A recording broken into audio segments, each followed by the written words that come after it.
and welcome to Indie Encounter. My name is Sandra Lorraine Coleman. The mission of our show is to give independent performers and artists access to as wide an audience as possible and to give you, our viewers, a window into their art and their artistic process, what makes them tick as human beings, and why they have chosen their particular avenue to connect with the world. All art is about communication and connection. Let's meet today's indie artist, Spencer Allen. Welcome, Spencer. How you doing, Sandra? I'm doing fine, and how are you? I'm excellent. Yes, you are fine. How you doing? I'm well, thank you. I appreciate the compliment. You're welcome. Let's talk about poetry and why you've chosen spoken word as an avenue to connect or communicate with the world. Okay. Well, actually, I didn't choose it. It chose me. Because the poetry, spoken word was the last thing I ever thought I would end up doing. But it was in me. I had to learn how to write to communicate because I didn't know how to communicate effective and positive. Right. And I had to find some way, and it just came out. I just found myself started writing my emotions, my feelings, and I learned that it helped me better to deal with situations and issues in a more positive way. So it chose me. Yeah, and I feel the same way. And most artists, I think, when you speak to them, they'll tell you the same thing, that they didn't choose their art chose them. And so when you're writing and the process, how do you pick a subject, or do you pick a subject? Actually, if I try to pick a subject, I have so much trouble. Right. But when I write in thoughts, I mean, I write if something sparked me, or I hear something, or I see something, or it makes me remember something in my life or somebody else, I write a thought down. And my poetry come about in thoughts, to where something say, you know what, it's ready, and I can go back and read all my thoughts, and I have somehow lined it up to say what it is I wanted to say, not having to readjust. It just come out complete like that.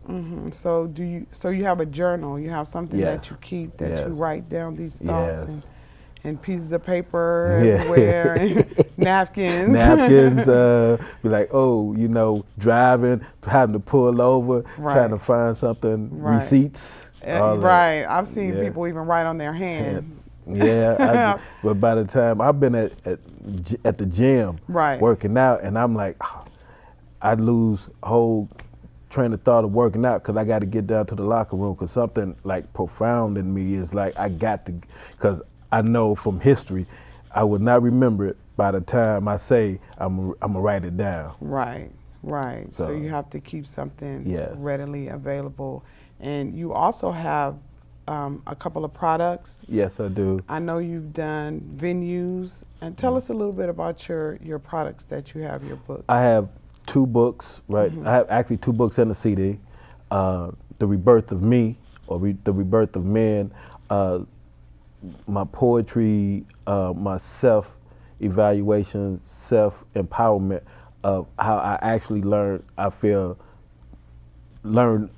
myself, found my voice, what works for me, and out of my history of my life, how I could capitalize it in my writing. And when I realized that, that's when I say I was born. So the rebirth, that's how the rebirth come about, because I was actually born. I became, accepted me for who I am, accepted my voice, and didn't worry about what other people thought, or me trying to impress people, or trying to win someone's approval of me. It was like, this is me, take me as I am, or leave me as I am, because the type of person I am, my spirit, I am about positivity. So I know that as long as I know that and live that and walk it, I'm good. That's beautiful. I'm good. I don't, and I'm a little bit different, but you know what? I love being different. Right, right. Because being an artist, you can't be inside the box. You have to think outside the box. So, and it's good that you said the rebirth of me. You found out who you were, yes, and so you wrote about that. So how does that? It helped you, right? How does it help other people? Well, I say we are universal, right. Even though we have our own unique situations and circumstances. They can connect to another person. We are connected. Everyone is connected through energy, whatever your beliefs are, whatever you know, however you live. We are connected in one way or another. It's just finding a way to transform or transfer your situation to mine. Right. I listen within your blueprint and how you put things together. Now, what you live in may be different from mine, but I can connect. And I really just try to show through my writing our connection. You know, regardless how I go through, I make sure I put a light at the end of the tunnel. Right. I used to write strictly morbid, strictly reality. It was either, my writing when I first started writing was strictly life and death, really. Mm-hmm. And when I really found myself, I made sure I made a conscious effort, no matter what I write about, I'm gonna end with a positive note. Right. I'm gonna see that light and I'm not just writing it because I want somebody else to see, but I'm writing it because I'm still walking that journey myself, and I refuse to accept anything other than that light. Right. And that's what I'm looking at, and that's what I'm gonna obtain. Excellent. So excellent. Yeah, because we all need to understand that there's an in between. Yes. Life. There's an in between life and death, and so when you found out who you were through your writing, I'm sure that helps a lot of other people find out or figure out, or at least gets them on the path, on the right path. And that works because, like, how do I connect with other people? Right now, I'm in partnership with the Skate Park Association USA, IB Life.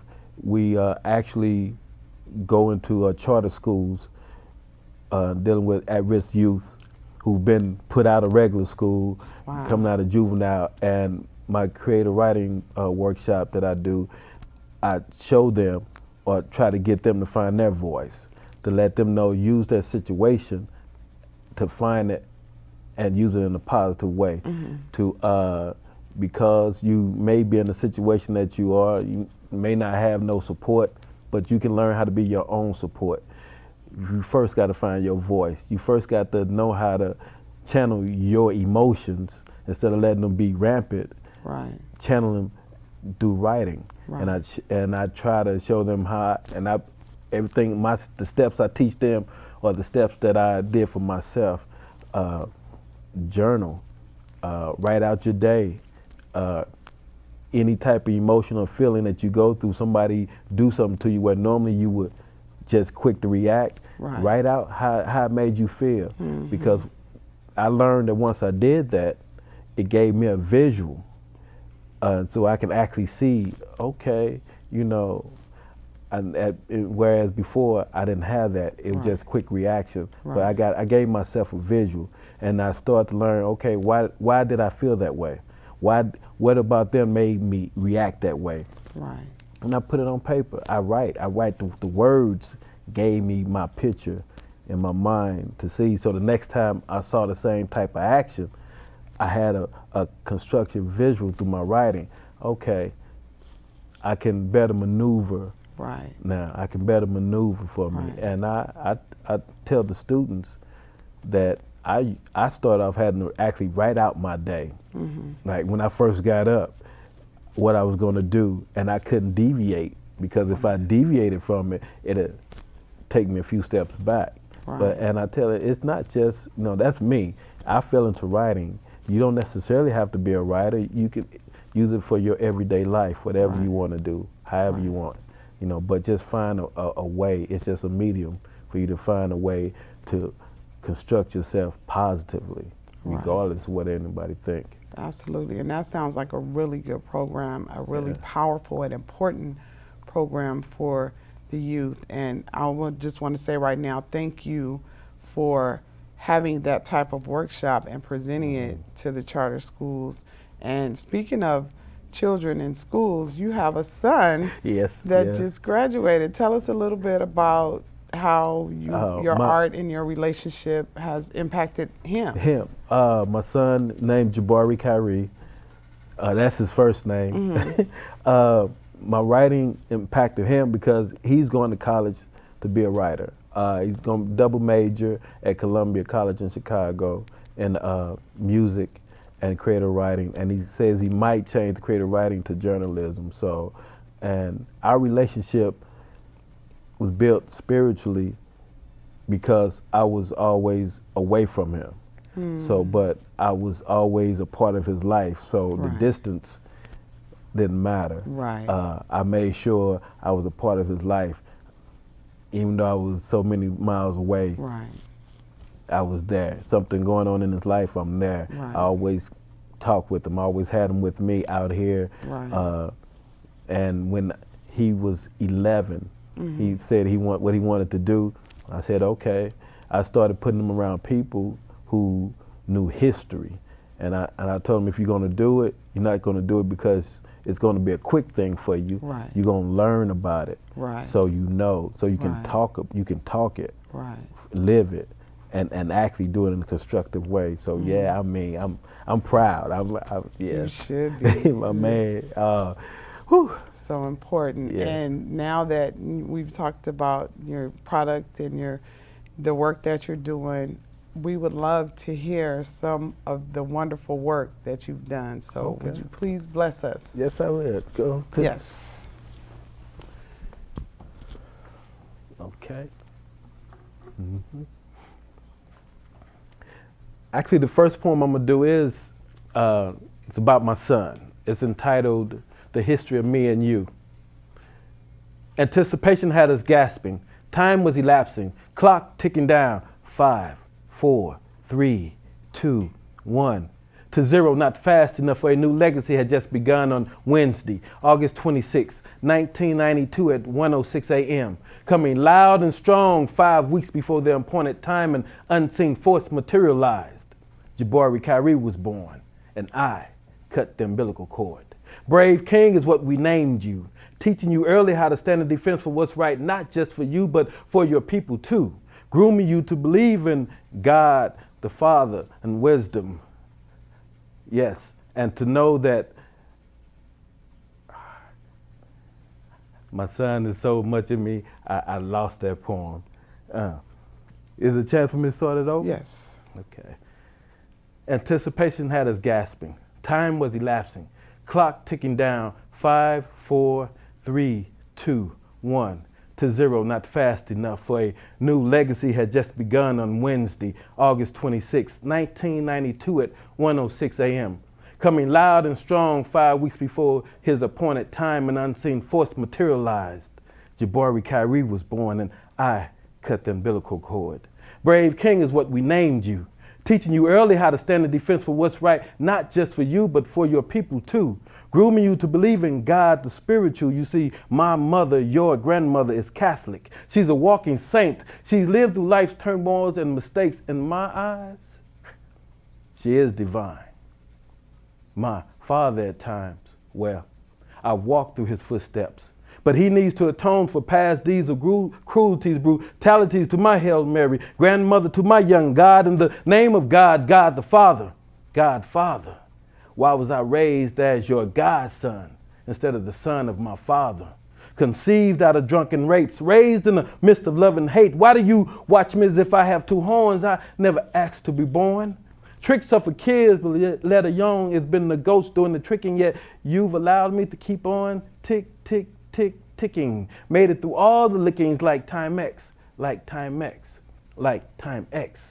So now I manifest through the merciful, the beneficent, master the day requital. So regardless of anyone's religion, I'm more deep rooted in the spiritual, spinning 360 degrees into infinity. Because now I know my history.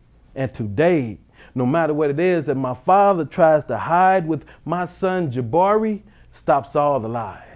Lives chasing history, retracing history like Simba and Mufasa. Because I see me in Jabari. And blessings from the Most High has granted me the knowledge to know the Jabari in me, understand the Jabari in me, wisdom to nourish the me in Jabari and Jabari in me. You see, he sets me free like this poetry. We intertwine like the figure 8, yet we're that mystical 7 holding keys to the gate. It's more than a Star Wars Jedi mind state, because he doesn't have to pray to our Father who art in heaven to know his Father here on earth. Your mother and I conceived you out of love, gave birth to you out of love, protecting and guiding you with love to know how to sit at your throne when thy kingdom that will come. So you must know the difference between that rat, that cat, that snake, and that dog who will try to pull you down amidst the haze of the fog. Black man respecting the womb of the man, that woman, and knowing that if it's me and you, then you won't be just another boys in the hood, but a black man building his neighborhood. You see, it's all about the history of me and you, Jabari. Yeah. That's that poem entitled The History of Me and You. That's beautiful. You had another one called I Breathe. This one came to me in thoughts, the one few times where I actually woke up and actually wrote out something. I was thinking about my father at the time around his passing, and it's entitled I Breathe. Anticipation. I will admit that I was raised around a pimp's mentality, but chose to go the other way to stay away from catching a jacket full of felonies, kept the melodic tempo of my words to make them flow like gravy, you know, thick, slow, and steady, ready to strengthen anyone's weaknesses. I don't have to say it. My actions share bear witness. Actions speak louder than words. Yet every day I fight with myself not to act out with that sword. My vocal cords be screaming, I am life. I want to live. But the evil inside my subconscious went out. And my conscience spends every waking moment repenting for my sleepless bouts. Oh my God. Why do I dream to kill at will? I pray, let my will win out. I've a hustler's spirit, but won't do anything just to win out, just to get by. But should I do anything to make my dreams so high? So please stop this conscious suffering, the backstabbing of trusting people with good intentions and not a pot to piss in, and I start missing the fact that I didn't go the opposite way. Get me some of that white powder so that I could pimp slap you. What would I really do? I put your life at stake. Because at the end of the day, all that I would really want to do then is sit back and stack my cake. I got a sister, and she could handle the double barrel, cock the handle, and pull the trigger. You see, she shot our other sister all over another brother. And I said once before in a poem that I slept to broken lullabies of hoes crying from devil horns blowing and bottle popping all through the night, while my uncles would be crap shooting with their own loaded dice. And I would awake at the crack of light to step out onto the block with a smirky gleam. Forget what you think, but you would kiss the ring. Because I be that son of God, be damned, that ruthless dog who himself was pimped and betrayed by his own mother's love. Left him juggling nickels and dimes. So you see, that's why I wanted to stay away from that 9 to 5. That mental clock had me trapped within the matrix doing time. Struggling every day to only end up dying. The way that we were born on the inside, we were spiritually torn, financially worn, physically broken down to our very last compound and put back into the ground. But give me my one pot to piss in, and by the end, I promise to make my words overflow with golden showers, words of riches. I will make your flowers blossom with good intentions, packed in fertile soil. The truth is, all that I really want to do is spoil every broken soul. Like a jigsaw puzzle put back together, every broken soul. Let my tears wash away every evil being. And we all could awake from a peaceful night's sleep. Step out into God's light. Take a deep breath.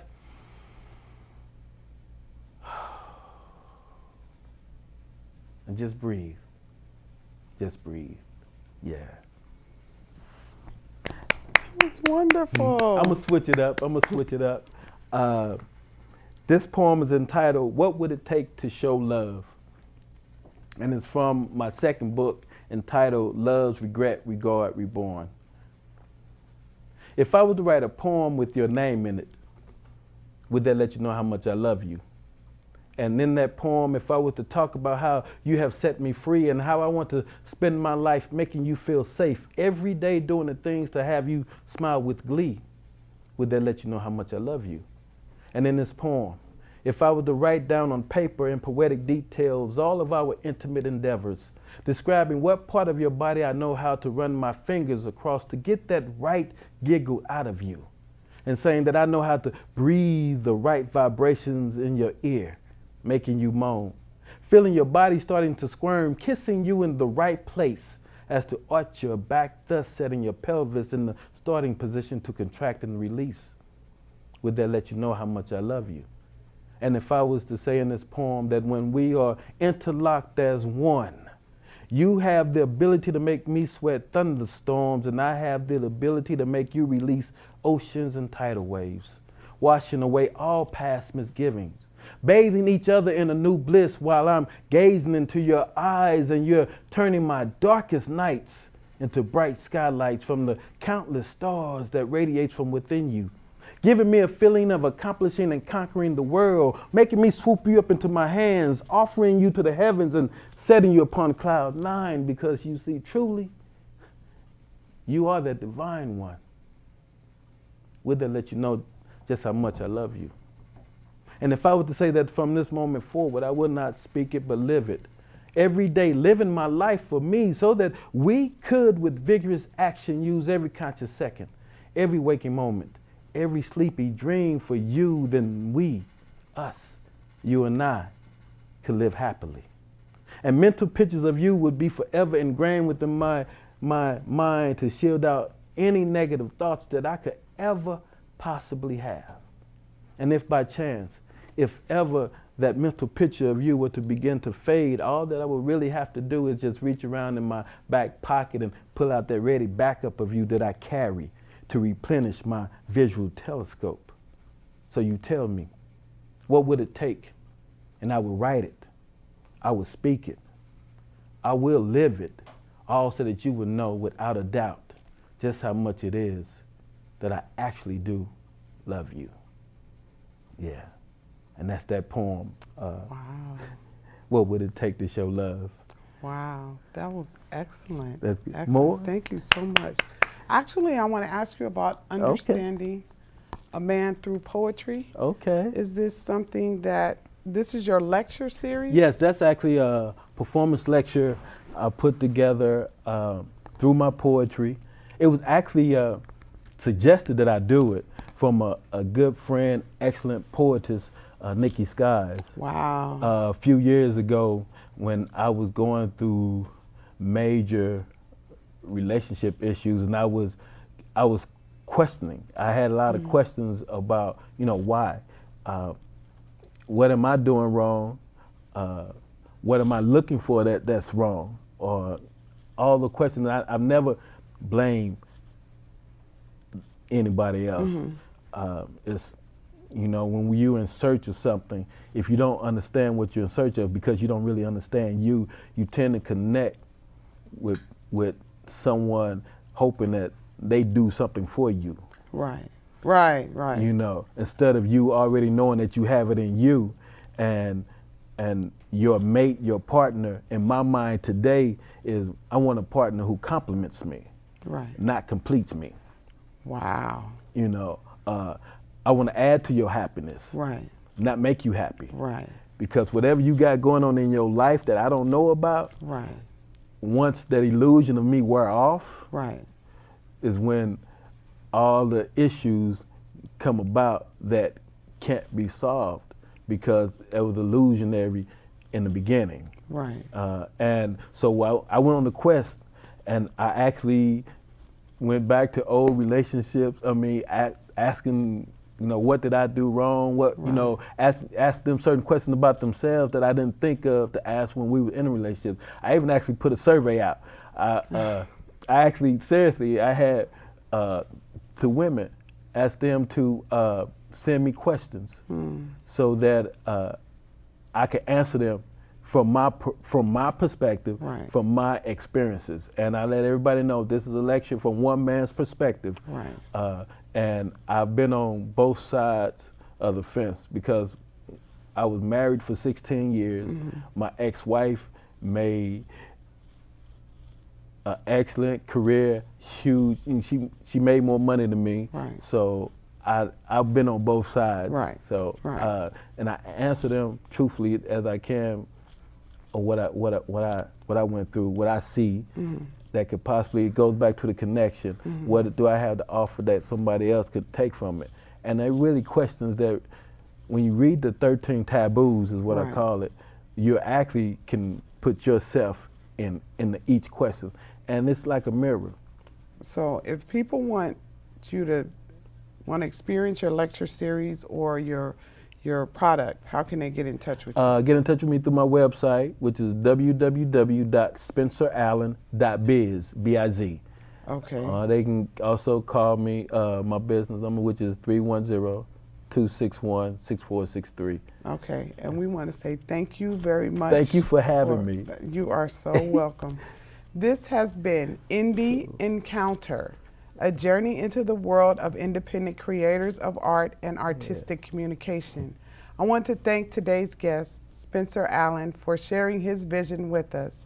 If you want to find out more about today's guest, check him out on www.spencerallen.biz. That's B-I-Z. Check out our website here at PasadenaCommunityNetwork.com and select the Arroyo channel. Thanks to our director, Lilia Fernandez Gaspar, and the crew for making the show possible. Thanks to all of you. We hope you will join us here again when we embark on another Indie Encounter. Get Thank you.